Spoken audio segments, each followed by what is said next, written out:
आज हम empire of devotion के चौथे भाग जब जिम्मेदारी केवल काम नहीं रहती, पहचान बन जाती है की शुरुआत करने वाले हैं। पिछले चरण में एक परिवर्तन साफ दिखाई देने लगा था। अब यह केवल किसी विचार को सुनने या उसके साथ जुड़े रहने की बात नहीं रह गई थी। धीरे धीरे कुछ लोग उस वातावरण के भीतर ऐसी जगह तक पहुंचने लगे थे जहां से पूरे समुदाय की गति को महसूस किया जा सकता था। माँ आनंदशीला भी अब उसी स्थिति की ओर बढ़ रही थी। किसी भी समूह की शुरुआत बहुत सहज होती है। कुछ लोग आते हैं, कुछ समय बिताते हैं, कुछ अपने जीवन में नए अनुभव लेकर वापस चले जाते हैं। लेकिन जब वही स्थान लोगों के लिए आकर्षण का केंद्र बनने लगे, तब वहाँ एक अलग प्रकार की हलचल पैदा होने लगती है। लोगों की संख्या बढ़ती है, गतिविधियाँ बढ़ती हैं और उसके साथ साथ जिम्मेदारियाँ भी बढ़ने लगती हैं। ऐसी परिस्थिति में एक नया प्रश्न सामने आता है, अब इस पूरे वातावरण को संभालेगा कौन? सभी लोग एक साथ निर्णय नहीं ले सकते। सभी लोग हर स्थिति को एक ही दृष्टि से नहीं देखते।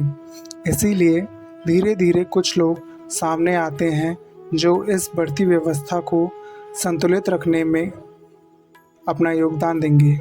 माँ आनंदशीला अब उन्हीं लोगों में शामिल हो चुकी थी। शुरुआत में उनके कार्य सीमित थे, लेकिन अब उन्हें ऐसे काम सौंपे जाने लगे जिनका संबंध पूरे समुदाय से था। कभी किसी कार्यक्रम की तैयारी करनी होती, कभी नए आने वाले लोगों को दिशा देनी होती, कभी किसी मतभेद को शांत करना पड़ता। इन सब कार्यों ने उन्हें उस वातावरण के भीतर और भी गहराई से जोड़ दिया। समय के साथ साथ एक और परिवर्तन दिखाई देने लगा।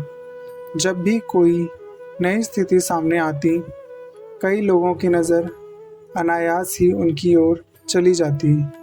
यह किसी औपचारिक पद का परिणाम नहीं था, यह उस विश्वास का परिणाम था जो धीरे धीरे बनता है। विश्वास हमेशा बड़े शब्दों से नहीं बनता, वह छोटे छोटे अनुभवों से बनता है। जब कोई व्यक्ति बार बार यह साबित करता है कि वह परिस्थितियों को समझ सकता है और समय पर सही कदम उठा सकता है, तब लोग स्वाभाविक रूप से उसकी ओर देखने लगते हैं। माँ आनंदशीला के साथ भी कुछ ऐसा ही हो रहा था। उनकी उपस्थिति अब केवल सभा में बैठने तक सीमित नहीं थी, वह उन गतिविधियों का हिस्सा बन चुकी थी जो पूरे समुदाय की दिशा तय कर रही थी। रजनीश के आसपास का वातावरण भी बदल रहा था। लोग दूर दूर से आने लगे थे, कई लोग लंबे समय तक वहीं रहने लगे थे और इस सब ने उस स्थान को एक नया रूप में ढालना शुरू कर दिया था। जब किसी स्थान पर इतने लोग एक साथ रहने लगते हैं, तब वहाँ केवल विचार ही पर्याप्त नहीं होता, वहाँ व्यवस्था चाहिए, अनुशासन चाहिए और यह समझ भी चाहिए कि किस स्थिति में क्या करना उचित होगा। माँ आनंदशीला इन सब बातों को ध्यान से देख रही थी। उनकी एक विशेषता थी, वह केवल सुनने वाली नहीं थी, वह समझने की कोशिश करती थी। किसी कार्यक्रम के पीछे कितनी तैयारी लगती है, किसी निर्णय का असर कितने लोगों पर पड़ सकता है और किस परिस्थिति में तुरंत कदम उठाना ज़रूरी हो जाता है। इन सब बातों को वह धीरे धीरे अनुभव के साथ समझने लगी थी। इसी अनुभव ने उनकी भूमिका को और मजबूत कर दिया। अब उनके पास आने वाले लोग केवल प्रश्न नहीं पूछते थे, वे दिशा भी चाहते थे। यह स्थिति किसी भी व्यक्ति के लिए एक नई चुनौती लेकर आती है, क्योंकि जब लोग आपसे दिशा की उम्मीद करने लगते हैं, तब हर शब्द और हर निर्णय का महत्व बढ़ जाता है। माँ आनंदशीला इस बढ़ती जिम्मेदारी को स्वीकार कर रही थी। उनका स्वभाव पहले से ही सक्रिय था। वह परिस्थितियों को स्थिर रहने देने के बजाय उन्हें व्यवस्थित करने की कोशिश करती थी। अगर किसी जगह भ्रम की स्थिति होती तो वह स्पष्टता लाने का प्रयास करती। अगर किसी काम में अव्यवस्था दिखाई देती तो उसे ठीक करने की कोशिश करती। धीरे धीरे यह प्रयास पूरे समुदाय के लिए सहायक बनने लगा। लोगों को यह महसूस होने लगा कि कोई है जो व्यवस्था को संभालने का प्रयास कर रहा है। यहीं से उनकी पहचान एक नए रूप में सामने आने लगी। अब वह केवल एक अनुयायी नहीं थी, वह उस ढांचे का हिस्सा बन चुकी थी जो पूरे वातावरण को स्थिर रखने में सहायता कर रहा था।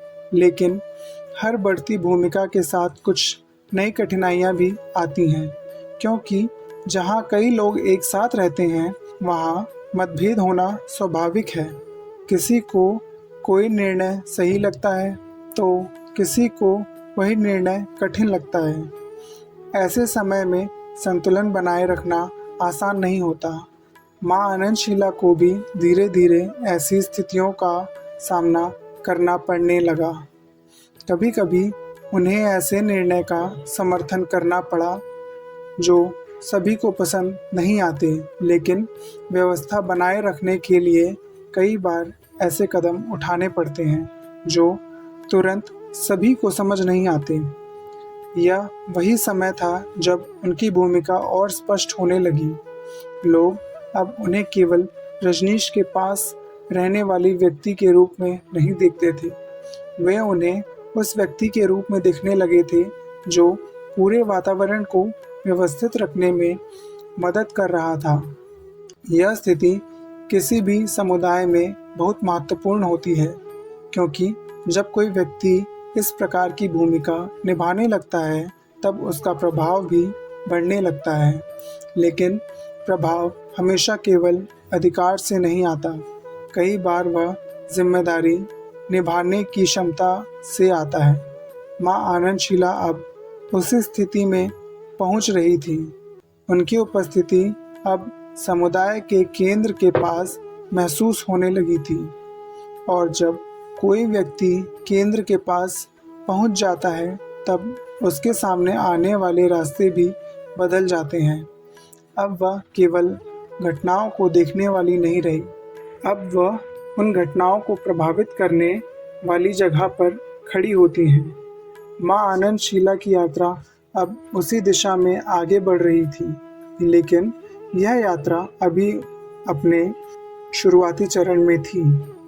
आने वाले समय में परिस्थितियां और भी बदलने वाली थी।